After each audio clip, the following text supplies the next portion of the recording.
The sun hangs low over the neighborhood. Late afternoon, golden light cutting through the streets.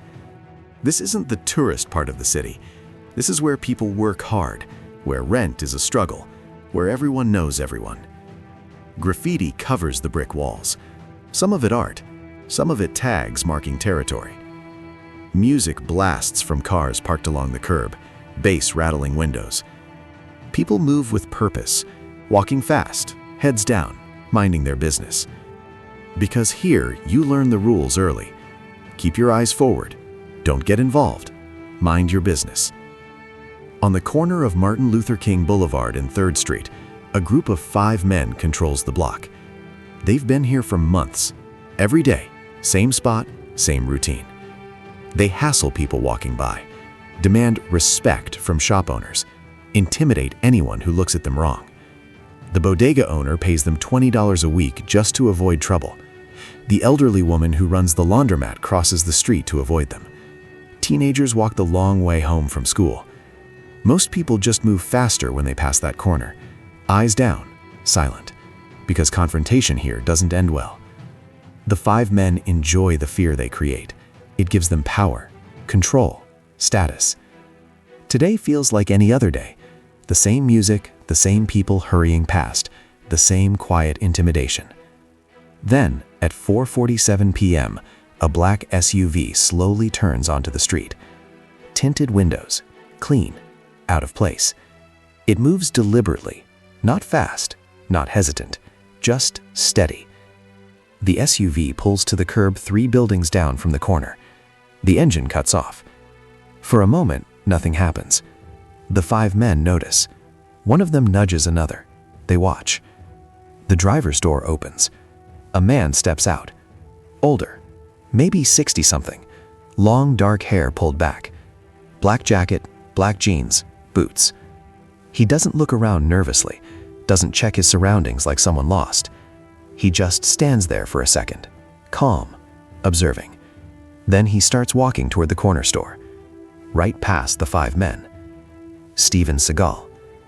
He's not here to cause trouble. He's here to meet an old friend who owns the bodega. A simple visit, nothing more. But the street doesn't know that, and the 5 men don't care. They see an outsider, someone who doesn't belong, someone walking like he owns the block. That calm confidence? To them, it's disrespect. And within the next 5 minutes, everything on that corner is about to change. Steven walks calmly down the sidewalk, hands at his sides, relaxed posture, eyes forward. He's heading toward the bodega at the end of the block. The sign above it reads, Martina's Corner Store in faded letters. His friend Carlos owns it. They served together years ago. Different branches, same wars. Steven's in town for one night, stopping by to say hello, that's all. But the 5 men on the corner notice him immediately. Everything about him stands out. The clean black jacket and a neighborhood of worn hoodies. The confident walk in a place where most people hurry. The calm expression where everyone else shows caution. One of them, a guy they call Dre, laughs first. Yeah, look at this dude. The others turn, sizing Steven up. Marcus, the unofficial leader, leans back against the wall, smirking. Man, who walks around here dressed like that? Another one, Trey, whistles loud, sharp, mocking. Hey, old man, you lost or something? People nearby react instantly. A woman with grocery bags lowers her eyes, walks faster. 2 teenagers across the street stop talking. Just watch. The bodega owner, Carlos, steps to his doorway, sees what's happening. His face tenses.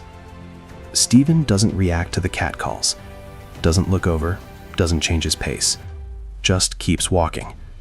That calm, it bothers them. Most people flinch, show fear, speed up, look nervous. But Steven? Nothing. Like they're not even there. Dre steps away from the wall, louder now. Yo, I'm talking to you. Steven keeps walking. Marcus pushes off the wall now too, intrigued, annoyed. Man, thinks it's tough. Trey laughs. Nah, he just stupid. Steven is 10 feet away now, still walking, still calm. Marcus steps directly into his path. blocking the sidewalk. Arms crossed, chin up. Steven stops. Not startled, not intimidated, just stops. He looks at Marcus, eye to eye. No anger, no fear, just steady. Marcus grins. "You deaf, old man? My boy, I was talking to you." Steven doesn't respond. The other four move in closer now, forming a loose semicircle. The street has gone quieter. People notice the confrontation. A man washing his car 2 houses down pauses, watching. Inside the bodega, Carlos steps out. "Hey, leave him alone." Marcus doesn't even look at Carlos, eyes locked on Steven. "Stay out of this, Carlos. Just business." Carlos clenches his jaw, wants to help, but 5 against 1, he hesitates. Marcus turns his attention back to Steven. "You know where you are, right? This ain't your neighborhood." Steven finally speaks. His voice is quiet, calm, clear. "Move out of the way." Just 4 words. No threat, no emotion, just a statement. The 5 men laugh, loud, genuine, like that's the funniest thing they've heard all day. "Move out of the way?" Dre repeats, mocking the tone. "Did he just... Man, thinks he can give orders," Trey says. Marcus steps even closer, right in Steven's space now. "You got 3 seconds to apologize, or this ends bad for you." Steven doesn't move, doesn't blink. 1. Nothing. 2. Still nothing. Marcus's grin fades slightly. This isn't going how it usually does. Most people break by now, apologize, walk away fast. But Steven just stands there, completely calm. That calmness, it's unnerving. Marcus feels it. Can't admit it, but he feels it. 3. The street holds its breath. Carlos is gripping the doorframe. The woman with groceries has stopped walking, frozen 20 feet away. The teenagers across the street pull out their phones. Everyone senses what's coming. Marcus raises his hand, about to shove Steven's chest. And that's when Steven speaks again. Same quiet tone. "Last chance." Marcus laughs, but it sounds forced now. "Last chance? Man, you got it backwards." He pushes Steven's shoulder, not hard, just testing. Steven doesn't move, doesn't react, just looks at him. And in that look, something shifts. For just a second, Marcus feels it. A warning. But pride won't let him back down now. Not in front of his crew, not in front of the street. He pushes harder. "What you gonna do, old man?" Steven's voice stays level. "Your choice." And the street knows. Something's about to happen. Marcus pushes Steven's shoulder again, harder this time. Steven doesn't stumble, doesn't step back, just absorbs it, centered, balanced. That stability, it's not normal. Most people would have moved, shifted weight, shown something, but Steven stands like he's rooted to the concrete. Dre circles to Steven's left. Trey moves to the right. The other 2 hang back slightly, watching, ready. Classic setup. They've done this before. Surround, intimidate, overwhelm. People across the street stop what they're doing. The man washing his car turns off the hose. An elderly couple on their porch lean forward. Inside the bodega, Carlos reaches under the counter. His hand finds the aluminum bat he keeps there. He's known Steven for 30 years, knows what he's capable of. But 5 young guys, all of them quick, all of them hungry? Carlos grips the bat, just in case. Marcus steps even closer now, right in Steven's face. "You think you're brave?"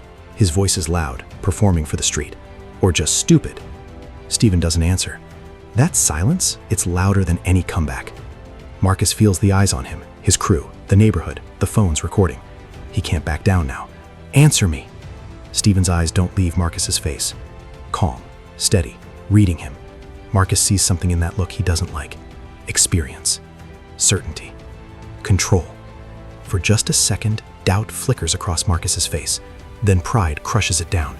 He shoves Steven's chest with both hands now, hard, aggressive. Steven moves with it, barely, just enough to absorb the force. Still doesn't step back. Dre laughs nervously. "Yo, this dude really think he's Superman or something." Trey adds, "He about to find out he ain't." The crowd is growing now. 10 people, then 15. Word spreads fast on this block. Somebody's about to get handled. Before we continue with what happens next, I want to ask you something. Comment below and tell me which city and country you're watching from.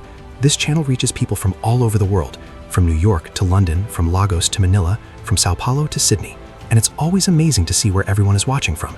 So drop your city and country in the comments right now. Let's see how global this community really is.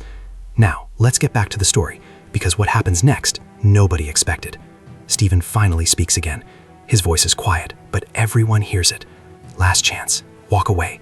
The simplicity of it cuts through the noise. Marcus laughs, but it's strained now. Walk away. Man, all of you, Steven interrupts, still quiet. Walk away now, while you can. The 5 men exchange glances. Is this guy serious? Dre steps up, right next to Marcus now. You threatening us? No, Steven says, warning you. The distinction hangs in the air. Trey pulls out his phone, starts recording. Yo, this is about to be viral. Old head thinks he...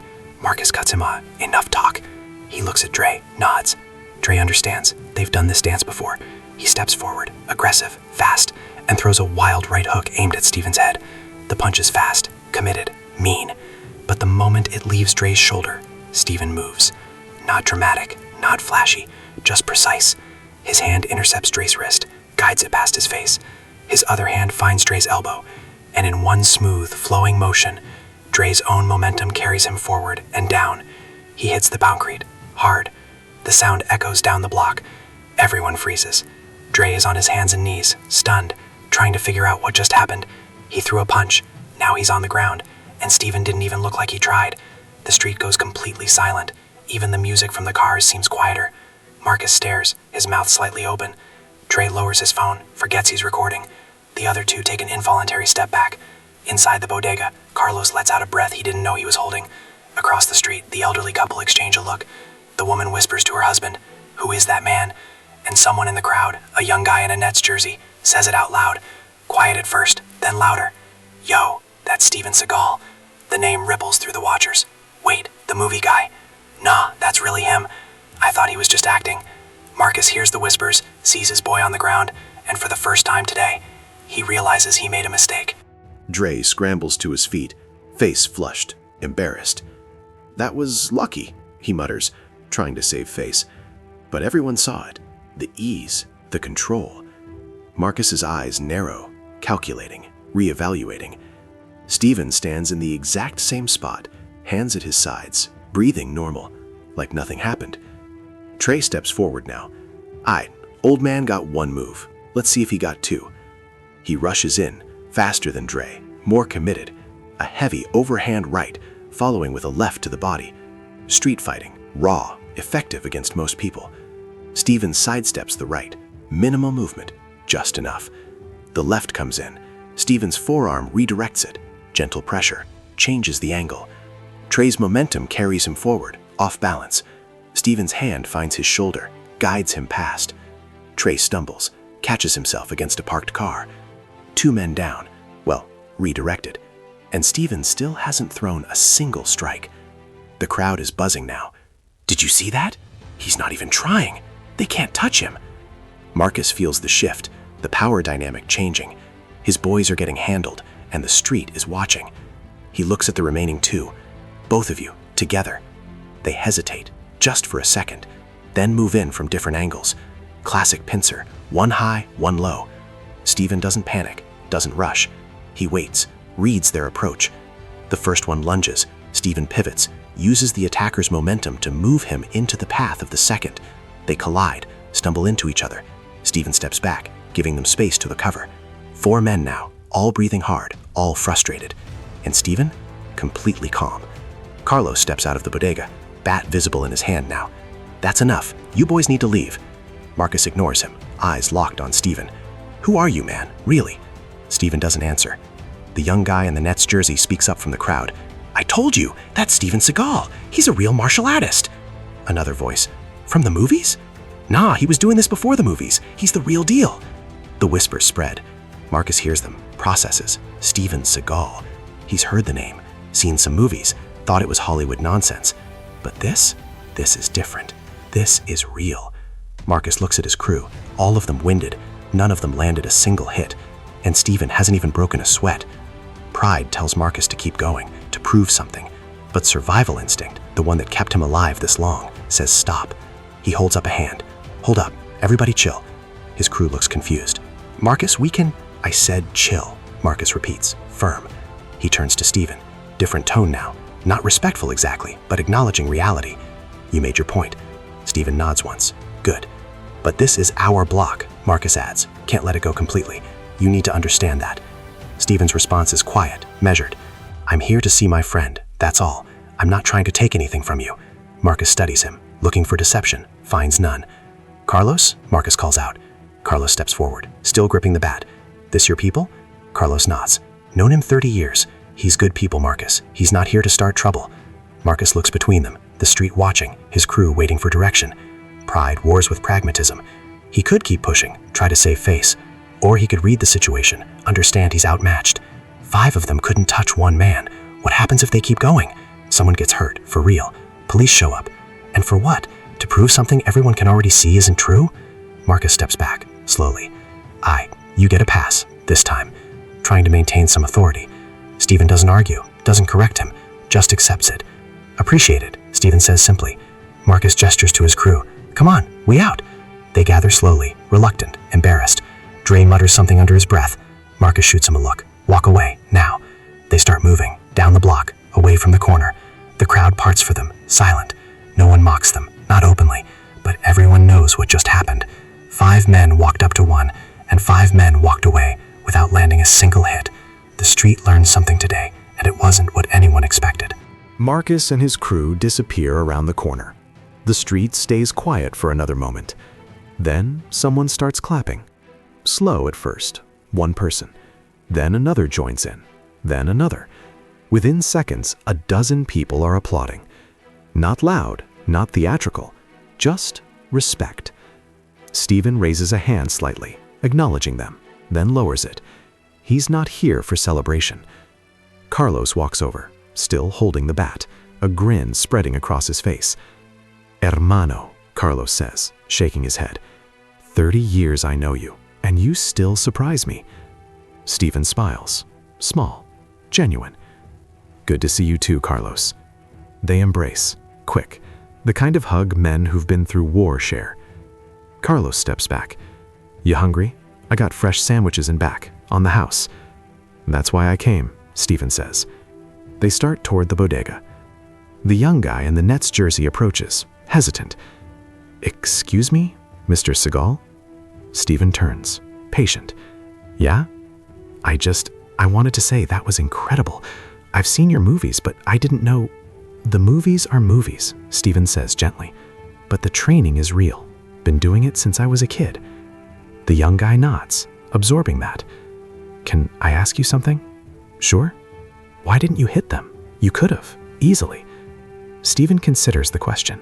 It's a good one. Because I didn't need to. Control isn't about hurting people. It's about ending situations without anyone getting seriously hurt. The young guy thinks about that, nods slowly. Thank you, he says, for real. Steven nods back, then continues into the store with Carlos. Outside, the crowd lingers. The elderly couple from the porch walks over to where it happened. The woman looks at her husband. Did you see how he moved? Like water. Her husband nods.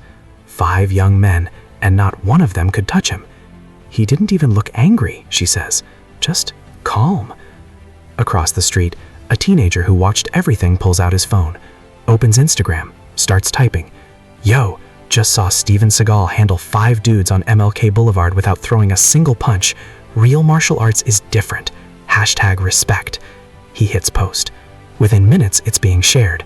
People who saw it firsthand commenting, confirming. Others asking if it's real. Inside the bodega, Steven sits at a small table in back. Carlos brings over 2 sandwiches, Cuban style, pressed. So, Carlos says, sitting down, what brings you to the neighborhood? Passing through, had a meeting downtown, thought I'd stop by. Carlos laughs. And you just happened to walk into that? Steven shrugs. Didn't plan it, but I wasn't going to let them keep controlling the block either. You know Marcus? Carlos asks. No, but I know the type. Young, strong, thinks power comes from fear. And you just taught him different. Maybe, Steven says. Or maybe he already knew, just needed a reminder. Carlos takes a bite of a sandwich, thoughtful. You know what's crazy? Those boys been running this corner for 6 months. Nobody stood up to them. Then you show up for 10 minutes? It's not about me, Steven interrupts gently. It's about them realizing fear only works if people let it. You think they learn that? Steven considers. Marcus did. I saw it in his eyes. He made a choice. Smart choice. What about the others? They'll follow his lead. For now. That's how it works. Carlos nods. The street's gonna talk about this for weeks. Let them talk, Steven says, as long as people remember they don't have to be afraid. They eat in comfortable silence for a moment. Then Carlos speaks again, quieter. You could have hurt them, badly. I saw your hands position. You know pressure points, breaks, all of it. Steven meets his eyes. Yeah, but you didn't. Didn't need to. They're not bad kids, Carlos. Just lost, trying to find power in the wrong places. Most people wouldn't see it that way. Steven takes another bite, swallows. Most people aren't trained to see past the moment, to understand that every fight you avoid is a victory.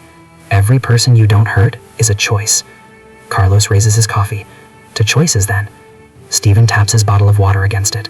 To choices. Outside, the sun continues to set. The block returns to its rhythm. Music, conversations, life. But something has shifted. The corner where 5 men used to stand, empty now. And people walk past it different. Heads up, eyes forward. Not from fear, from something else. Something that feels like hope. 2 hours later, the sun has set completely. Streetlights flicker on. The block settles into its evening rhythm. Steven finishes his sandwich, catches up with Carlos properly. They talk about old times, mutual friends, life after service. The kind of conversation that doesn't need to be rushed. Eventually, Steven checks his watch. I should get going. Long drive tonight. Carlos nods, walks him to the door. Outside, the street looks different than it did at 4:47 p.m. People are sitting on stoops now, talking, relaxed. Kids playing on the sidewalk, running around, laughing. The bodega owner 2 doors down, Mr. Kim, waves at Carlos. Everything good? Carlos nods. Everything's good. Mr. Kim sees Steven. Recognition flashes across his face. He walks over, extends his hand. Thank you, he says simply, for what you did. Steven shakes his hand. Just visiting a friend. No, Mr. Kim insists. You didn't have to step in, but you did. That means something here. Other shop owners start coming out. The laundromat lady, the barber, the corner deli owner.